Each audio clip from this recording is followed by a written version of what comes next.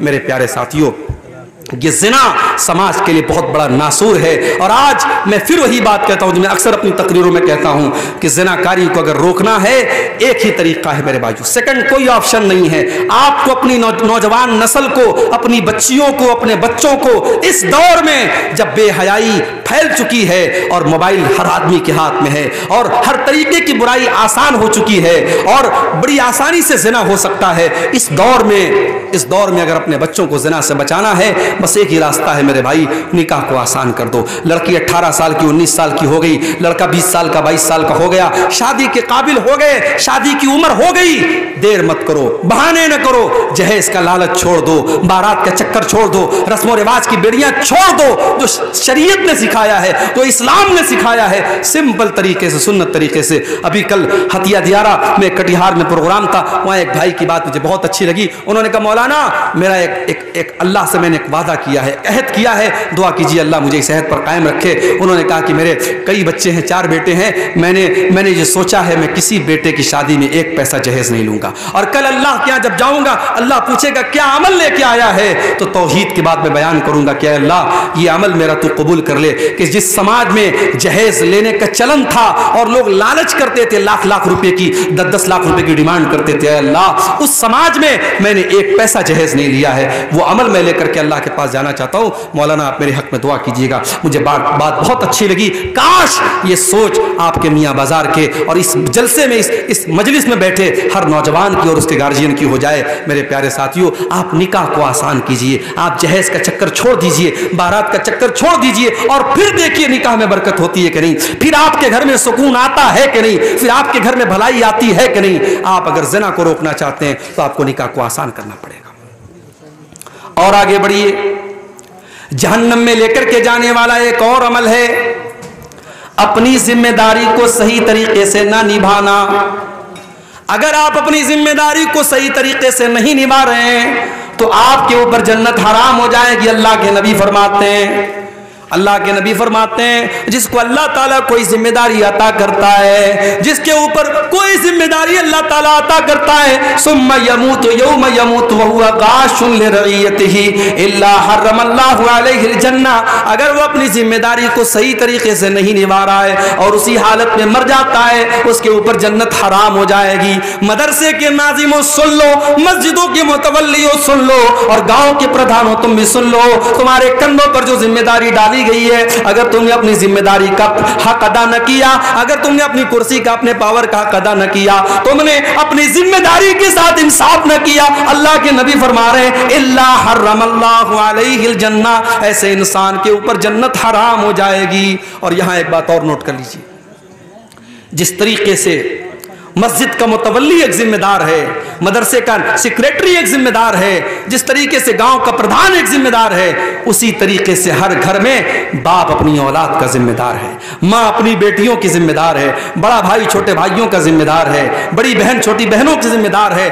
ہم سب کے کندھوں پر کوئی نہ کوئی ذمہ داری ہے میرے پیارے ساتھیوں, اور اس ذمہ داری کے بارے میں بھی ہمیں جواب دینا پڑے گا. ماں باپ کو جواب دینا پڑے گا کہ تم تو راتوں میں تہجد پڑھا کرتے تھے, تمہارے گھر میں زنا کیسے ہو گیا, تمہاری بیٹی نے غلط قدم کیوں اٹھایا, تمہارا بیٹا رات میں 2 بجے تک کیا کرتا تھا. باپ کو جواب دینا پڑے گا, ماں کو جواب دینا پڑے گا. اس لیے میرے بھائیوں, یہ ذمہ داری بھی ہم اپنے کندھوں پر محسوس کریں. اگر ہم باپ ہیں ایک اچھے باپ بنیں, اگر ماں ہیں ایک اچھی ماں بنیں, بڑے بھائی ہیں ایک اچھے بڑے بھائی بنیں, اپنے انڈر میں جو لوگ ہیں ان کی ذمہ داری کو اپنے اوپر محسوس کریں. یہ چیز بھی اللہ تبارک و تعالیٰ کے ہاں بہت خطرناک ثابت ہونے والی ہے. اگر ہم نے اپنی ذمہ داری کو صحیح طریقے سے نہیں نبھایا تو ہمیں اور آپ کو جہنم میں جانا پڑ سکتا ہے. اسی طریقے سے جہنم میں لے کر کے جانے والی ایک اور چیز ہے نیکی کر کے احسان جتانا.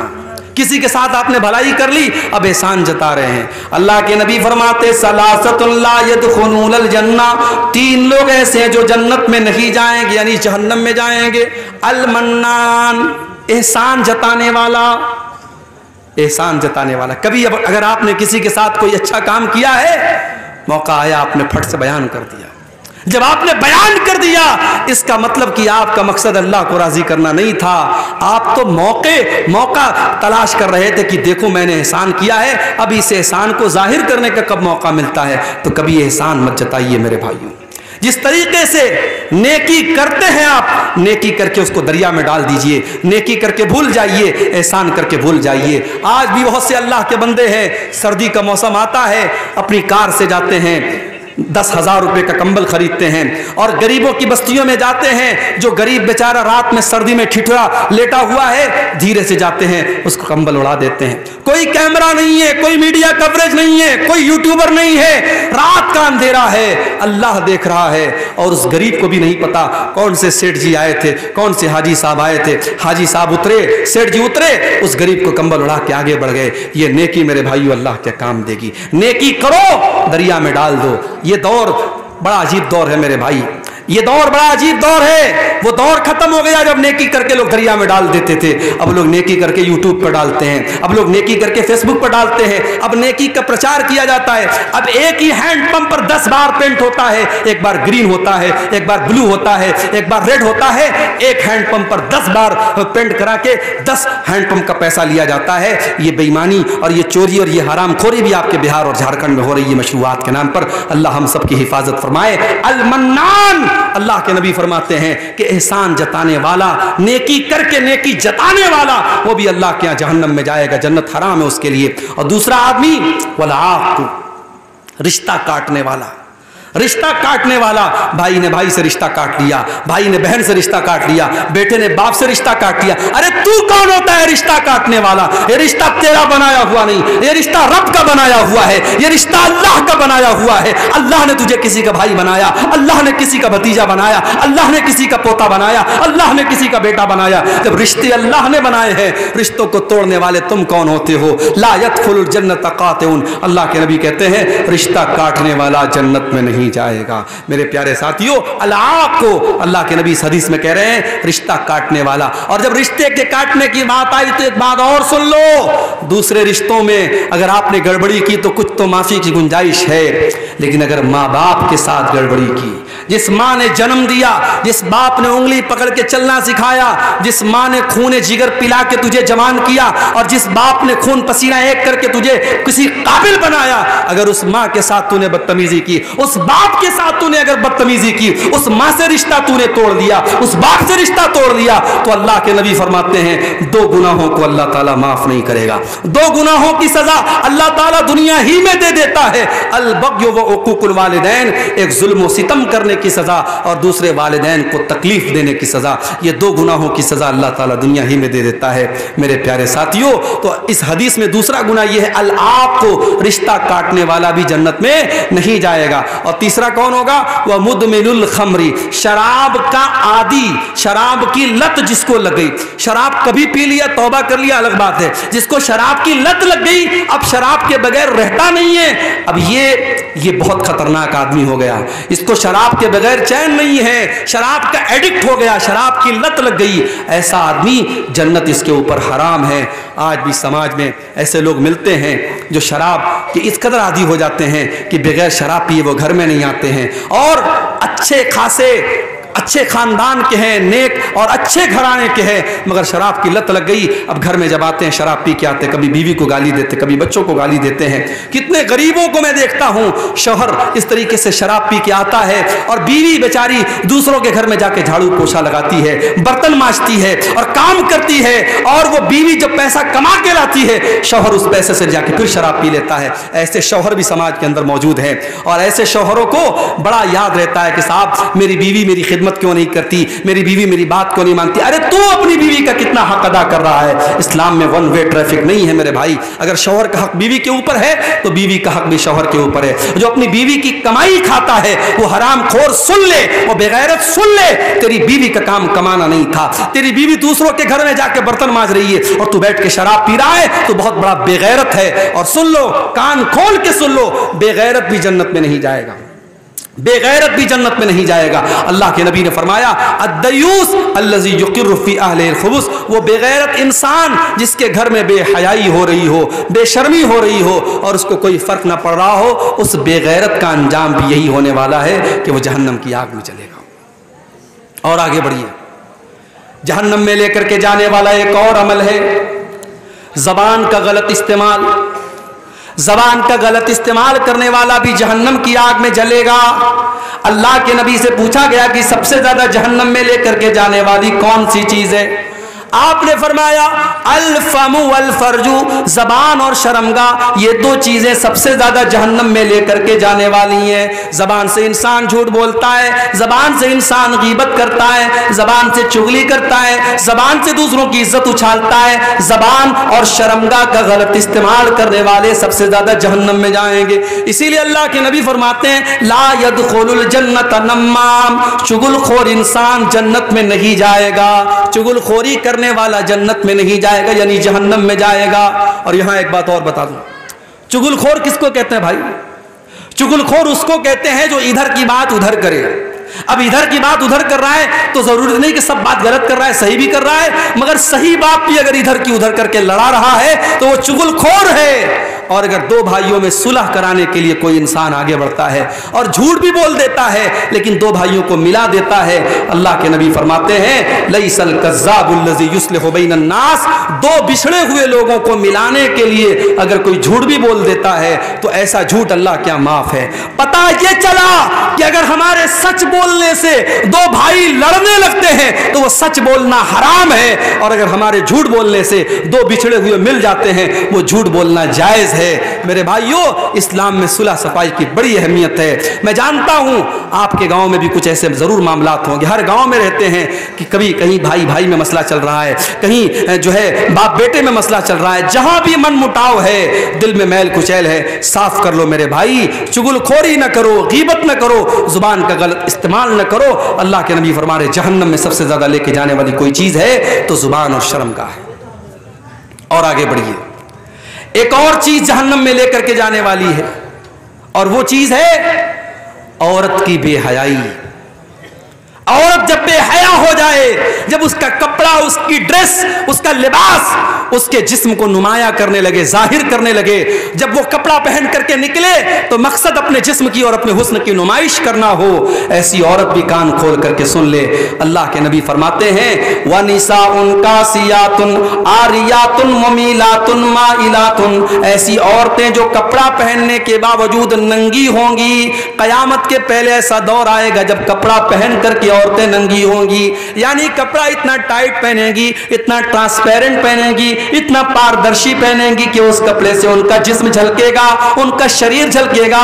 ایسی بے حیا عورتیں اللہ کے نبی فرماتے رؤوسہن کاسنمۃ البخت المائلہ، ان کے سر کے اوپر جو ان کے بالوں کا جوڑا ہوگا، جو ہیئر اسٹائل ہوگا، وہ دیکھنے میں بختی اونٹ کے کوہان کی طرح ہوگا۔ اسی لیے علماء کہتے ہیں کہ عورت کو ایسا جوڑا نہیں باندھنا چاہیے جو اونٹ کے کوہان کی طرح ابھرا ہوا ہو، اسے نارمل اپنا ہیئر اسٹائل رکھنا چاہیے۔ اللہ کے نبی بے حیا عورتوں کی پہچان بتا رہے ہیں رؤوسہن کاسنمۃ البخت المائلہ، ایسی عورتیں جو اپنے سر کے اوپر بختی اونٹ کے کوہان کی طرح جوڑا باندھیں گی، لا يدخلن الجنہ، ایسی عورتیں جنت کی خوشبو نہیں پائیں گی، اور جنت کی خوشبو پانا تو بڑی دور کی بات ہے، ولا یجدن ریحھا، ایسی عورتیں جہنم کی آگ میں جائیں گی اور جنت کی خوشبو بھی ان کو محسوس نہیں ہوگی۔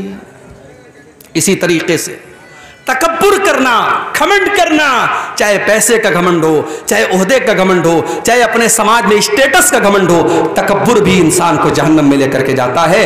اللہ کے نبی فرماتے ہیں الا اخبرکم باصحاب النار، کیا میں تم کو جہنمی لوگوں کے بارے میں نہ بتا دوں؟ صحابہ نے کہا اللہ کے نبی ضرور بتائیے۔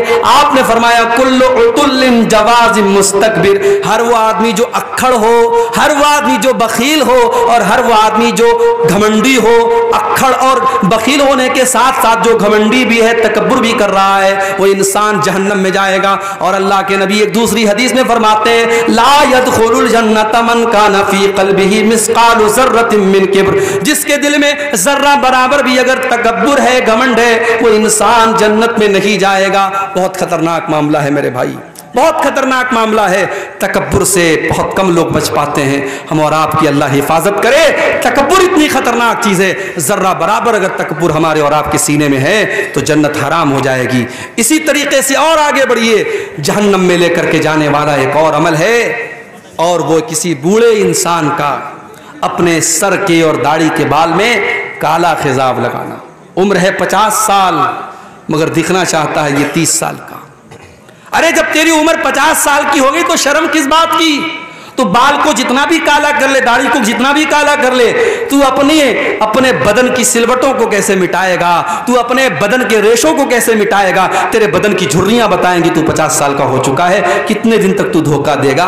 اور جو جتنا بھی بہترین ہیئر ڈائی لگا لے اور کلر لگا لے، ایک ہفتے کے بعد، 2 ہفتے کے بعد وہ کالا کلر اترنے ہی والا ہے۔ اللہ کے نبی فرماتے ہیں یکون فی آخر الزمان، آخری زمانے میں ایسے لوگ آئیں گے یخضبون بالسواد، جو کالے رنگ کا خضاب لگائیں گے، کالے رنگ کی مہندی لگائیں گے، کحواسل الحمام، جیسے کبوتر کے سینے کے پاس کا حصہ کالا ہوتا ہے اور باقی حصہ سفید ہوتا ہے، تو وہ اپنی سفید داڑھی اور سفید بال کو کالا کریں گے۔ اللہ کے نبی فرماتے ہیں لا یریحون رائحۃ الجنہ، ایسے لوگ جنت کی خوشبو بھی نہیں پا سکتے، جنت کی خوشبو بھی نہیں پا سکتے۔ میرے پیارے ساتھیوں، ایک بوڑھا انسان سماج میں بوڑھا جب ہوتا ہے تو اللہ کے نبی نے اس بوڑھے کا احترام کرنے کا ہمیں حکم دیا ہے، مگر جب بوڑھا اپنے بڑھاپے اور اپنی بزرگی کا لحاظ نہ رکھے، اپنی سفید داڑھی کو کالا کرے یا داڑھی کو کلین شیپ کرا لے، اور اگر کوئی بوڑھا غلط کام کرے تو اللہ کے نبی نے اس کو اور خطرناک بتایا ہے۔ آپ نے فرمایا 3 لوگ اتنے بڑے بدنصیب ہوں گے کہ قیامت کے دن اللہ تعالیٰ ان کی طرف دیکھے گا بھی نہیں۔ ان 3 بدنصیبوں میں ایک وہ انسان بھی ہوگا وشیخ زان، جو بوڑھا ہونے کے بعد بھی بدکاری کرتا ہے۔ جوان اگر زنا کرتا ہے، جوان اگر بدکاری کرتا ہے تو اللہ تعالیٰ کے یہاں اس کو سزا ملے گی، مگر اللہ تعالیٰ کے یہاں سزا میں کچھ تخفیف ہو سکتی ہے۔ وہ نوجوان کہہ سکتا ہے کہ اللہ میں نے جوانی کے جذبات میں اور جوش میں آ کر کے یہ کام کر دیا، مگر جب انسان 70 سال کا 80 سال کا بوڑھا ہو گیا، جوانی کے جذبات مر گئے، ختم ہو گئے، اس عمر میں اگر اس نے یہ غلط کام کیا ہے، اب اللہ کیا یہ بہت بڑا گناہ ہے، یہ معافی کے لائق گناہ نہیں ہے، اللہ تعالیٰ ایسے آدمی کی طرف دیکھے گا بھی نہیں۔ تو میرے بھائیوں، جو بوڑھے اپنی سفید داڑھیوں کو کالے خضاب سے ڈائی کرتے ہیں، وہ کان کھول کر کے سن لیں، لا یریحون رائحۃ الجنہ، ایسے لوگ جنت کی خوشبو نہیں پا سکتے۔ اب 1-2 باتیں بیان کر کے اور بات ختم کرتا ہوں۔ حرام کمائی کھانے والا بھی جہنم میں جائے گا، حرام کمائی بھی انسان کو جہنم میں لے کر کے جاتی ہے۔ اللہ کے پیارے نبی جناب محمد رسول اللہ صلی اللہ علیہ وسلم فرماتے ہیں کہ کل جسد نبت من سحت، ہر وہ بدن اور جسم جو حرام کمائی سے پلا بڑا ہو، فالنار اولا بہ، وہ جہنم کی آگ میں جائے گا۔ ابھی کرکٹ کا ورلڈ کپ چل رہا ہے، میرے پاس موبائل پہ بھی میسج آ رہا ہے، ڈریم 1 ڈریم 11 ڈاؤن لوڈ کیجئے، 1 کروڑ روپیہ کمائیے۔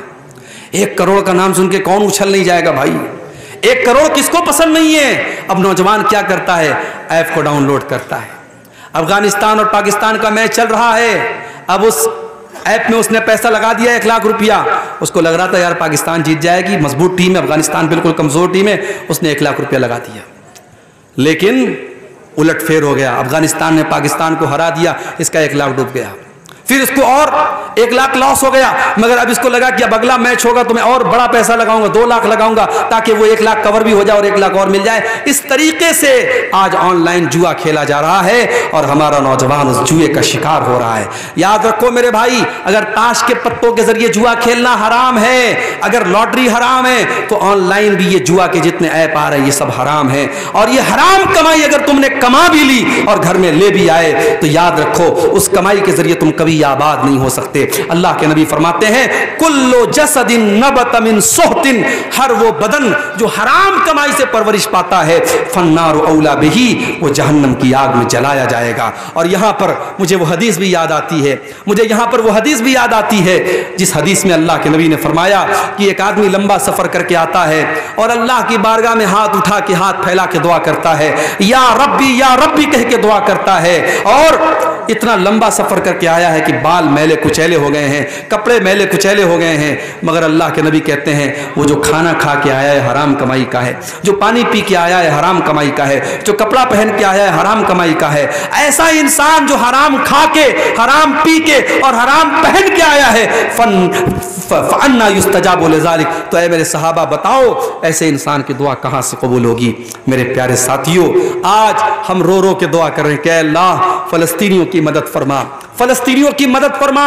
چھوٹے چھوٹے بچوں کی لاشوں کی فوٹو آ رہے ہیں، ہمیں دیکھ کر کے تکلیف ہو رہی ہے، ہم دعا کر رہے ہیں مگر اللہ کی طرف سے کوئی مدد نہیں آ رہی۔ کیوں؟ کیونکہ آج ہمارا ٹارگٹ پیسہ کمانا ہے، حلال کی پرواہ نہیں، حرام کی پرواہ نہیں، ہمارا ایک ہی ٹارگٹ ہے، پیسہ کمانا ہے، جس طریقے سے بھی پیسہ آئے ہمیں کمانا ہے۔ اللہ کے نبی فرماتے ہیں یاتی علی الناس زمان، قیامت کے پہلے وہ دور بھی آئے گا، لا یبال المرء من این اخذ المال، انسان پرواہ نہیں کرے گا کہ مال حلال طریقے سے کما رہا ہے یا حرام طریقے سے کما رہا ہے۔